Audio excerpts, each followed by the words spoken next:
Bonjour et bienvenue à cette présentation sur le fonctionnement de la tarification incitative pour les déchets sur le territoire de la Matapédia et de la Métis. Je m'appelle Vincent Dufour, je suis directeur général de la Régie intermunicipale de traitement des matières résiduelles des MRC de la Matapédia et de la Métis. Alors, ce qu'on va regarder aujourd'hui, c'est une présentation de ce qu'est la tarification incitative, le fonctionnement pour les bacs roulants et le fonctionnement pour les conteneurs. D'abord mentionner qu'est-ce qu'est la Régie intermunicipale de traitement des matières résiduelles des MRC de la Matapédia et de la Métis. Dans le fond, la Régie est responsable de la gestion des matières résiduelles sur le territoire des deux MRC, donc tout ce qui est la collecte, le traitement des matières résiduelles, toutes les activités liées à la sensibilisation et à l'éducation aux bonnes pratiques. Donc, c'est la Régie qui s'occupe de ça. La Régie est mandatée par les deux MRC qui, eux, ont la compétence au niveau de la gestion des matières résiduelles sur ces territoires. Pour vous mettre en contexte, on avait fait une étude de caractérisation en 2024 sur les déchets qui se retrouvent à l'enfouissement. Sur les 15 000 tonnes de déchets qu'on retrouve par année à l'enfouissement, il y a seulement 28 qui sont des résidus ultimes, donc des déchets qui devraient vraiment être des déchets. Le reste, c'est des matières qui auraient pu se retrouver à l'écocentre, qui est des matières recyclables, des matières organiques. Et tout ça, ça a un coût parce qu'il faut penser que les déchets nous coûtent pour en 2025 191 la tonne, alors que la récupération nous coûte 0 Donc, le service de récupération est gratuit. Et le compost, c'est 26 par habitant, peu importe les quantités. Donc, que ça soit une tonne ou 10 tonnes ou 1000 tonnes, c'est 26 par habitant. Donc, chaque tonne de déchets qu'on met à l'enfouissement, chaque tonne de matière qu'on met à l'enfouissement qui ne sont pas des déchets, nous coûte 191 la tonne. Et les déchets, ça nous coûte annuellement près de 4 millions de dollars. Donc, il y a un énorme travail à faire pour optimiser notre gestion des déchets sur le territoire. Et une de ces façons-là d'optimiser, c'est de mettre en place une tarification incitative. Qu'est-ce que c'est? C'est l'application d'un principe utilisateur-payeur. Donc, on paie en fonction des quantités de déchets qui sont produits. Et ça encourage à réduire ainsi les déchets à la source. Et ça marche assez simplement. Moins tu jettes, moins tu payes. C'est une mesure qui est prévue au plan de gestion des matières résiduelles des MRC de la Matapédia et de la Métis. Et c'est une mesure qu'on a vu déjà s'implanter ailleurs sur le territoire. Depuis plusieurs années, la MRC des Basques et la ville de Matane l'ont en place, qui est un système similaire à celui qu'on vous propose aujourd'hui. La ville d'Amqui, eux, ont mis un système en place il y a maintenant 2 ans. Et c'est ce système-là qui maintenant s'étend à l'échelle de la Matapédia et de la Métis, un système qui a fait ses preuves dans son fonctionnement. Les objectifs d'une tarification incitative, c'est d'encourager la réduction des déchets en instaurant un coût incitatif. C'est de responsabiliser quant à l'impact environnemental. Donc, quand on met un coût sur l'environnement, ça vient responsabiliser. Et comme on vous mentionnait, c'est optimiser les coûts de gestion des matières résiduelles sur les territoires. Et c'est en 2 volets, un pour les bacs roulants et un pour les conteneurs. Pour les bacs à roulants à déchets, comment ça va s'implanter ce système-là? Donc, premièrement, la collecte des déchets va être aux 3 semaines. Donc, lorsque vous mettez votre bac à chaque 3 semaines, si vous avez un seul bac, ce qui est la majorité des gens ont un seul bac, c'est correct, il n'y a pas rien à faire, il n'y a pas de frais supplémentaires, il n'y a pas rien, c'est correct. C'est lorsqu'on commence à avoir un deuxième bac ou un troisième bac et ainsi de suite, c'est là où est-ce que, bon, le premier bac, c'est correct, mais le deuxième bac nécessite une vignette. Sinon, il ne sera pas ramassé. La vignette, c'est ce qu'on voit ici en mauve au centre de l'écran. Dans le fond, la vignette, c'est valide pour 1 an et il faut en faire la demande à la régie. Et comment ça va fonctionner, dans le fond, c'est que l'entrepreneur qui fait la collecte, lui, s'il y a 2 bacs un à côté de l'autre, si le deuxième bac n'a pas de vignette, il ne sera pas ramassé. Donc, vous devez faire une demande de vignette à la régie.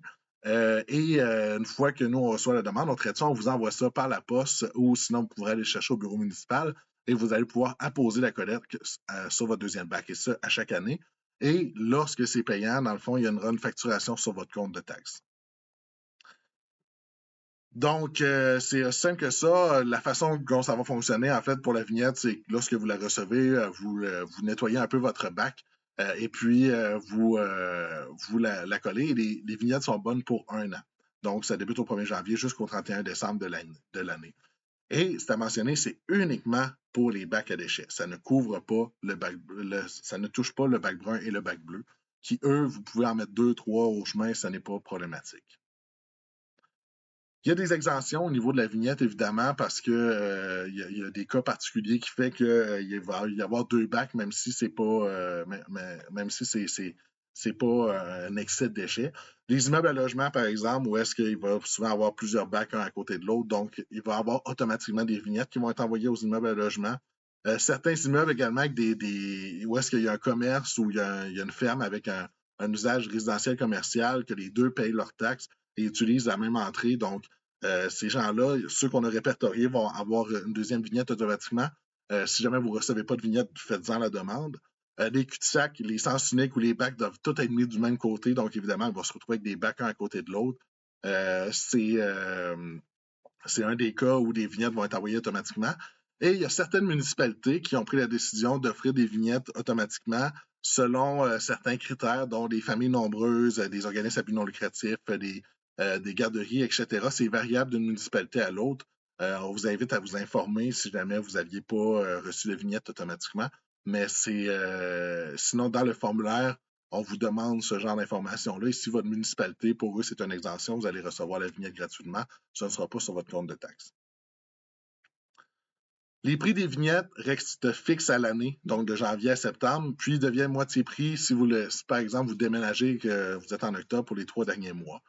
Le renouvellement est automatique, donc à chaque année, la vignette est renouvelée, à moins d'un avis contraire. Donc, si on arrive à la fin de l'année et vous ne voulez pas renouveler votre vignette, vous devez nous en informer parce que sinon, elle va être renouvelée automatiquement. Le prix des vignettes va être, comme on mentionnait, facturé sur le compte de taxes. Ça va être entre 150 et 250 $ par vignette annuellement. C'est selon les municipalités. Donc, les municipalités, présentement, sont en train de travailler leur budget pour pouvoir déterminer quel sera le prix de la vignette annuellement. Et, comme mentionné, aucune vignette est nécessaire pour le bac bleu et le bac brun. La raison de ça, d'un, c'est que ces bacs-là sont fournis gratuitement. C'est un outil pour détourner de l'enfouissement. Maintenant, dans le bac bleu, il y a beaucoup de matières depuis le 1er janvier dernier, dont les contenants, les emballages, les imprimés.